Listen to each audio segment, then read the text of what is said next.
Bonjour, bienvenue dans le podcast Danse avec le chaos. Je suis Doc La Luna. L'Inde, mon pays d'origine, m'a appris à danser avec le chaos, à faire des obstacles de la vie, des opportunités pour grandir. Après une carrière de médecin classique, je décide de quitter la blouse blanche. Je ne me retrouve plus dans les codes de notre société patriarcale, post-colonialiste.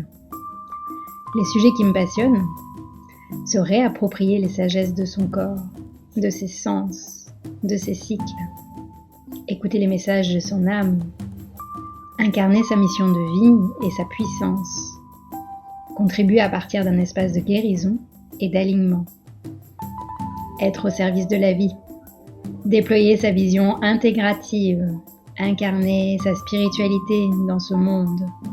Ce sont des sujets que j'explore au quotidien avec les femmes de mon école, la Tribe Empowering School. Ce podcast pour moi, c'est un rendez-vous avec mon âme et avec toutes les âmes qui souhaiteront partager un espace de reconnexion, de célébration, malgré nos doutes et les temps incertains que nous traversons. Je vous propose de transformer le chaos qui fait peur en chaos créateur. Namasté.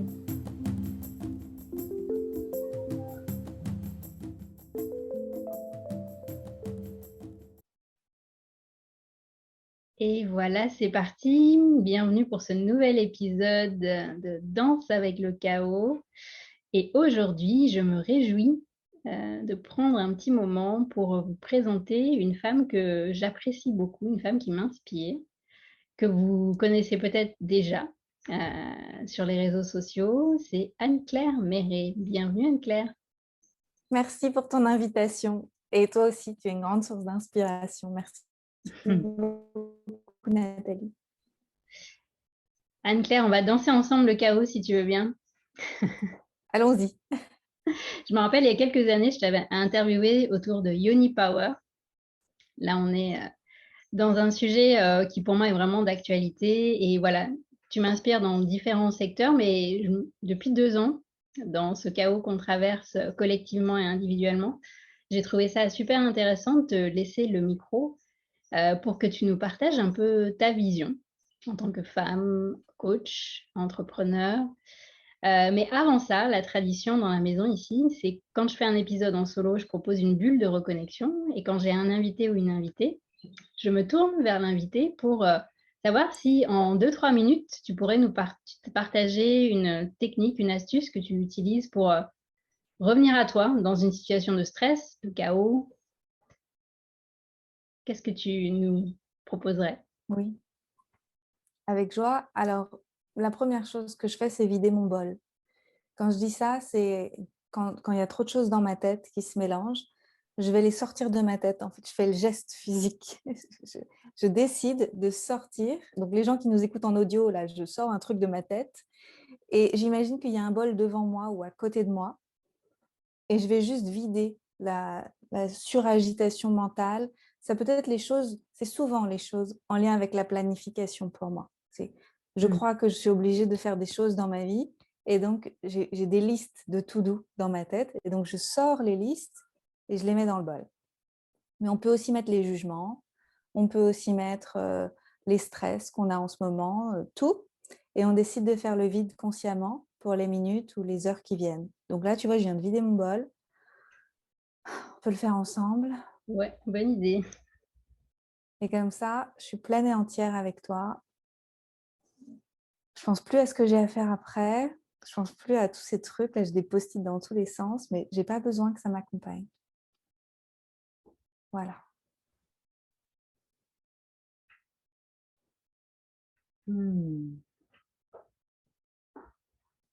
Et pour moi, c'est les choses les plus simples qui fonctionnent le mieux. Et tu Comme fais ça. quoi après de ton bol? Eh ben, si j'ai envie, je le récupère à la fin. Par exemple, à la fin de notre rencontre. Là. Si j'ai pas envie, ben, en fait, je le récupère pas parce que j'ai envie de faire autre chose. Yes. Dans ce mois particulier où j'ai envie d'aborder la mission de vie avec mes invités, j'ai envie de te poser la question, Anne-Claire. Est-ce que tu as trouvé ta mission de vie? Je dirais qu'elle m'a trouvée. Mhm. Plus que moi, je ne l'ai trouvée. Je ne pense pas que je la cherchais. En fait, elle m'est tombée dessus. Mais complètement, en fait, aujourd'hui, je sens que je vis à 3000% ma vocation. Et ça s'est fait d'une façon très naturelle. Hmm. Et est-ce que, comme ça, là, si je te demandais, tu verrais des signes qui nous montrent, qui nous confirment qu'on est sur ce chemin-là, qu'on est en train de connecter avec cette mission propre à chacun, à chacune? Ce serait quoi les signes pour toi? Pour moi, d'abord, il y a la joie. Je pense qu'il peut s'il n'y a pas de joie, c'est pas la bonne, pas le bon Hmm. chemin, quoi, je pense. Même s'il peut y avoir des efforts et que tout ce qu'on a à faire n'est pas forcément joyeux. Mais la joie, c'est une étincelle de vie qui vit en nous quand on est sur le bon chemin. Ça, c'est certain. La joie et puis la vraie curiosité. L'émerveillement, la curiosité pour tout ce qu'on vit sur ce chemin-là. Pour moi, ça, c'est des signes qui sont aussi très forts. Et puis des rencontres. C'est-à-dire qu'une fois qu'on se met sur la route, en général, on fait des rencontres qui nous confirment des choses et on est dans l'expression aussi de nos talents. Il y a quelque chose de naturel qui n'est pas forcé, même si on doit souvent acquérir des nouvelles compétences pour être à l'aise et aussi pratiquer pour pouvoir développer une forme d'aisance dans nos activités. Mais il y a quand même quelque chose de l'ordre de l'utilisation de talents naturels qui font que c'est juste, il y a une justesse. Hmm. Yes, j'aime bien ces trois signes, ouais, ça me parle bien. Mhm. Et du coup, par rapport à ton parcours, pour les personnes qui ne te connaissent pas forcément, est-ce que c'est arrivé comme ça du jour au lendemain pour toi, tout ce que tu fais aujourd'hui, ou d'où tu viens? C'est quoi ton histoire hein, de vie? Alors, c'est pas du tout arrivé du jour au lendemain. Moi, j'ai eu des problèmes de sommeil et d'anxiété pendant très longtemps, jusqu'à l'âge de 28 ans. Et là, je suis allée à l'hôpital, à la Pitié-Salpêtrière à Paris, et j'ai fait étudier mon sommeil. Et le chef de service m'a dit que j'avais pas de problème fonctionnel, mais que je devais aller trouver une sophrologue naturopathe qu'il connaissait, qui avait des groupes de rééducation au sommeil. Donc pour moi, c'était le tournant de ma vie, parce que cette femme, elle m'a aidée à comprendre que c'était mes journées qui conditionnaient mes nuits et que j'avais la main. Et à partir de là, au fil des mois, j'ai commencé à être en meilleure santé, à mieux dormir. Plein de choses se sont améliorées dans ma vie. Et donc, je me suis mise en route pour devenir naturopathe, mais pour moi, pas pour un plan de carrière. C'était parce que ça m'intéressait. En plus, j'avais une forte tendance hypochondriaque avec l'anxiété et tout ça. Donc, c'était pour moi, c'était une vraie solution offerte sur un plateau. Je me suis dit, mais comment je ne pouvais pas savoir que ça existait avant, en fait. Mm. J'avais vu des médecins, j'avais vu des psys, j'avais vu plein de monde, mais je n'avais pas vu que ça existait, la médecine traditionnelle naturelle. Je ne sais pas comment j'ai pu passer à côté. Et à partir de là, comme la naturopathie, c'était tellement merveilleux, c'était tellement génial, et ben, ça a pris de plus en plus de place dans ma vie. Mais je ne pensais pas en faire un métier, une vocation. Je ne pensais pas que c'était en lien avec ma mission de vie. Je pensais que ça resterait à côté. Parce que pour moi, c'était un peu un truc, comme c'est pas reconnu en France, ça Mm. ne pouvait pas être un vrai métier, tu vois. Et, et en fait, j'ai perdu mon emploi. Et si je ne C'était l'avais pas dans quel perdu, domaine? j'étais dans les sites de rencontres. Mm. Et j'ai toujours adoré ça. Et donc, voilà, j'ai kiffé travailler à aider les gens à se rencontrer, ce que je fais toujours, en fait, dans mon métier actuel, mais d'une autre façon, quand on y T'as pense. upcyclé un talent. Exactement. Et en fait, euh, donc comme j'avais perdu mon emploi, je me suis mise à mon compte pour faire le même métier. Mais petit à petit, en fait, j'ai eu aussi la possibilité de prendre d'autres missions. Comme j'étais pas à temps plein pour les sites de rencontres, j'ai eu la possibilité d'ouvrir un peu mes mirettes et de me dire, ah ben en fait, comme je suis freelance, maintenant je peux travailler pour une boutique bio, je peux Mm. travailler pour une marque bio, je peux travailler pour un événement autour de la santé naturelle. Et ça a été le début de mon shift. Et c'est à partir de là, en fait, quand j'ai été certifiée en naturopathie, je me rappelle à l'école, le directeur m'a dit, bon, bah, c'est bon, l'examen s'est bien passé, tu as ta certification. Il m'a demandé, qu'est-ce que tu vas en faire? Et je lui ai dit, je ne sais pas, mais je pense que je vais me mettre au service de la santé naturelle. Et je lui ai dit, je ne me vois pas faire des séances individuelles toute ma vie. Je ne me voyais même pas du tout faire des séances individuelles à l'époque, mais c'est parce que je doutais de moi et j'avais peur. Mm. Mais je comprends mieux maintenant quand ma réponse spontanément qui est sortie du cœur, ça a été, je vais me mettre au service de la santé naturelle. c'était quelque chose de plus grand que moi que je ne pouvais pas percevoir avant. Mais c'est ce qui est arrivé. Yes. Ouais. Et comme ça, de fil en aiguille, tu as découvert le coaching. Petit à petit, alors ce qui s'est passé avant, c'est que je me suis mise à écrire des livres. Ça a été aussi un grand tournant dans ma vie. Donc, ce n'était pas un désir de ma part d'être auteur. Enfin, peut-être un jour dans ma vie, mais je ne cherchais pas ça. Et j'ai voulu aider quelqu'un, un praticien en Ayurveda, à écrire un premier livre. Et c'est un monsieur qui venait du Sri Lanka, qui avait besoin d'aide, etc. Et je me suis mise à son service. Et j'ai rencontré des maisons d'édition et ils m'ont rappelé après pour me proposer, moi, d'écrire un livre, ce qui était complètement inattendu. Et j'en ai écrit une dizaine sur 3-4 ans. Et ça m'a beaucoup ouvert la voie, en fait. Ça m'a beaucoup confirmé que j'étais sur la bonne voie. Si je pouvais douter parfois, ce genre de rencontre, ça m'a vraiment confirmé que, ah, ok, c'est bien par là qu'il faut que j'aille. Et puis petit à petit, après, il y a eu l'acquisition de nouvelles compétences, donc l'EFT qui m'a beaucoup servi, Emotional Freedom Technique, qui me sert encore dans mes programmes. Et puis le coaching. Le coaching est venu parce que j'avais appris à donner des conseils en santé, j'avais appris à libérer l'émotionnel et à aider les gens à se sentir moins alourdis par des choses qui étaient bloquées en eux, mais je n'avais pas appris comment on se transforme. Il me manquait une brique. Et on n'apprend pas ça dans les écoles de santé naturelle. On apprend à des éducateurs de santé, mais pas à accompagner la transformation comme on le fait en coaching. Et donc là, je suis allée chercher cette brique-là. Et pour moi, c'était une révélation. Et je pense que c'est aussi parce que j'ai passé de nombreuses années en thérapie pour apaiser mes blessures et pleurer, pleurer, pleurer, comprendre qui j'étais, faire aussi un chemin avec le pardon, etc. Et après, j'étais arrivée à un stade où je me disais, mais qu'est-ce que je fais de qui je suis maintenant? Et le coaching est arrivé pile poil dans ma vie, il n'y a pas de hasard. Tout ce qu'on apprend quand on va à des formations et tout ça, c'est pour nous, c'est parce qu'on en a besoin dans notre vie à ce moment-là. Et après, on va le transmuter, on va l'utiliser au niveau transpersonnel avec les autres et tout ça. Mais c'est ça qui s'est passé pour moi. Après, il y a eu le coaching. En fait, à chaque fois, je me suis dit de quoi j'ai besoin pour moi, pour mes activités, et j'ai foncé vers les choses qui me manquaient, en fait. Et ça s'est juste déployé très naturellement. Ouais, ça rejoint les signes que tu nous partageais tout à l'heure, les rencontres, les synchronicités et le fait que au début, tu y vas pour nourrir un besoin personnel et après tu te rends compte que tu peux intégrer ça et que tu peux en faire quelque chose pour les autres aussi. Oui. Et si aujourd'hui, si je me rencontrais tout au début de mes études de naturopathie, que je me rendais visite et que je disais à celle que j'étais, regarde tout ce que tu vas faire, je pense que celle que j'étais rirait et dirait, mais en fait, tu tripes. Ça ne va pas arriver. Tu ne seras pas coach, tu vas pas aider les gens à se dépasser. Regarde toi-même, tu n'arrives même pas à le faire. En fait, j'aurais pas pu imaginer tout ce qui allait se passer, en fait. On ne voit pas le bout du chemin quand on est au début du chemin. Oui, et puis même aujourd'hui, est-ce que tu vois le bout du chemin? J'ai envie de dire, finalement, c'est un process d'évolution Non, je le vois pas. et la Je vie le a plus vois pas. Je pense que d'imagination que nous.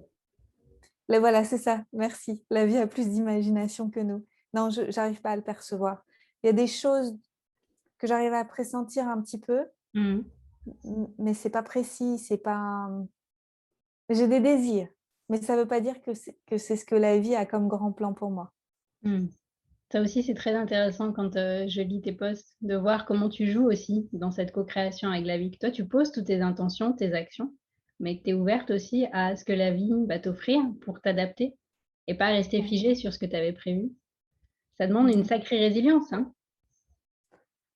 Ça m'a pris du temps en fait à accepter que c'était une danse entre les deux, parce que je pense que donc pendant plusieurs années j'étais très très je pensais que le seul chemin, c'était la spiritualité dans le sens laisser faire la vie, en fait, dans le sens, tu sais, en anglais, allowing, permettre, permettre à la vie de circuler, permettre à la vie de circuler. Mais quand on est simplement dans le côté permettre à la vie de circuler, sans poser d'intention, sans être dans une forme de proactivité, en fait, je trouve ça assez passif. Mmh. Et je pense qu'on a été doté d'une volonté, free will, pour en faire quelque chose Mmh. et pas juste pour regarder la vie faire sa magie à travers nous. Donc c'est une danse entre les deux. c'est agir, être proactif et en même temps laisser la vie nous traverser. C'est cette fusion-là. C'est intégratif. C'est Pour reprendre. intégratif, exactement. Comme on aime. Exact, ouais. C'était à cette époque-là, je crois qu'on s'est rencontrés à Paris, quand tu termines tes études de naturopathie et moi je venais de lancer l'Institut de santé intégrative. Mm. Ouais. Et à Nancy, j'étais allée te voir à Nancy, Oui, super c'est vrai. congrès. Ouais, tout à fait. Mm. Yes. Et tu vois, ça fait partie aussi des questions que j'aime bien poser à mes invités.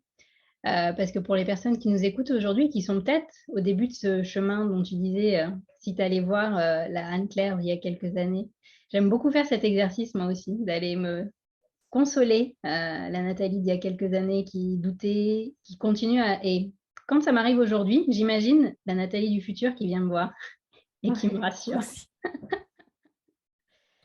Et donc, c'est pas facile tous les jours hein, d'oser sortir des boîtes, d'oser sortir de notre système. Ça, c'est un grand sujet, je pense, qu'on partage aussi dans notre société qui est vraiment malade.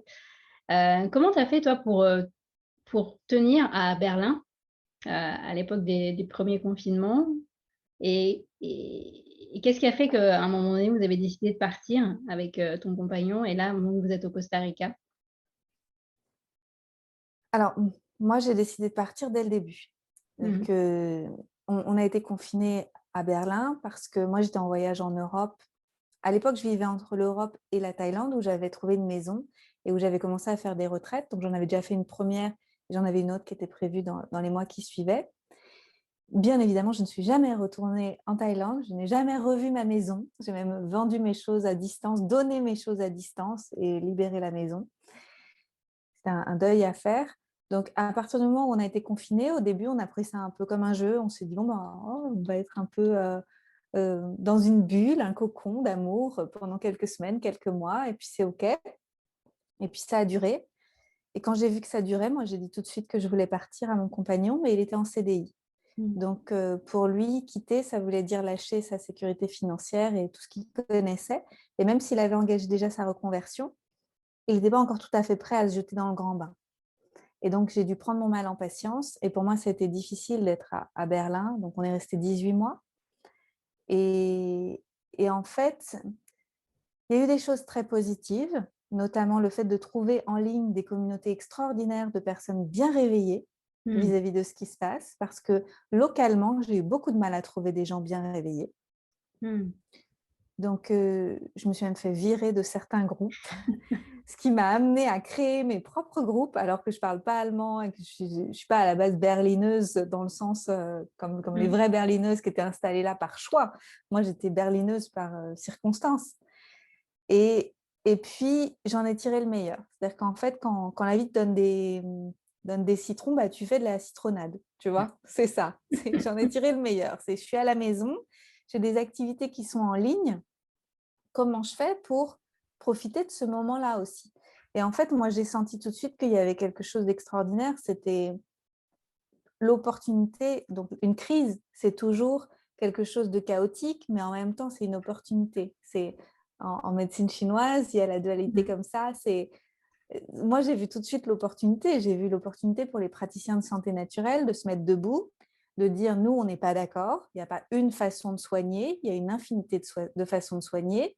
Vous avez là une ribambelle de symptômes. Comment pouvez-vous dire que c'est toujours la même maladie? Voilà, tout de suite, je me suis dit, mais les praticiens de santé naturelle vont se mettre debout. Et puis ensemble, on va dire qu'il y a plein d'autres façons de soigner. Ça va être l'occasion de se faire casser que Big Pharma se casse la figure, en fait, que Mhm. la confiance dans la médecine conventionnelle se casse la figure et qu'on puisse après créer autre chose.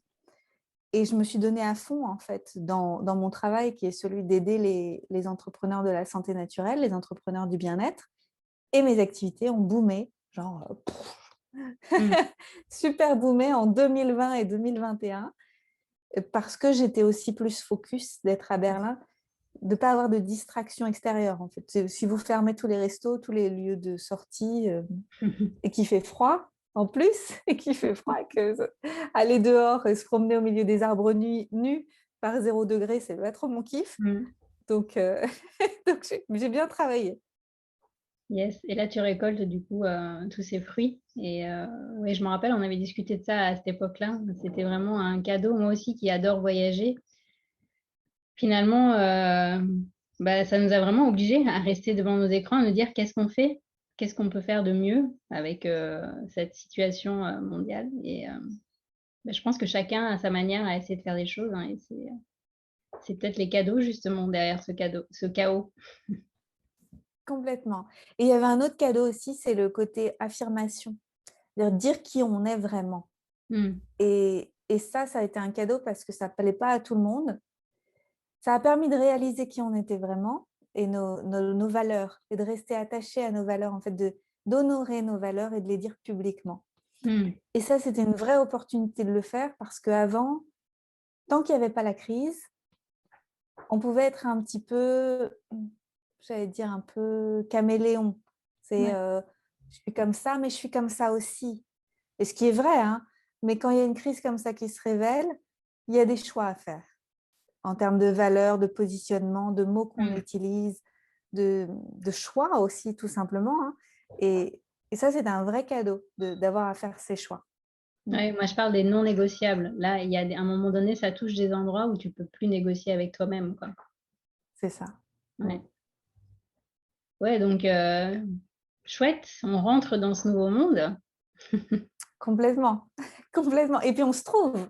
Ce Ouais. que je te trouve génial, c'est que on se trouve, on se reconnaît. C'est oh, je Mm. te vois, je t'ai trouvé, toi aussi, moi Mm. aussi. Viens, on va faire des trucs ensemble. Et ouais, c'est ça, ouais. Mm. Yes. Est-ce que tu aurais un exemple comme ça, encore une fois, pour illustrer que rien n'est linéaire et rien n'est prévisible dans le sens où bah, attendons-nous au meilleur finalement.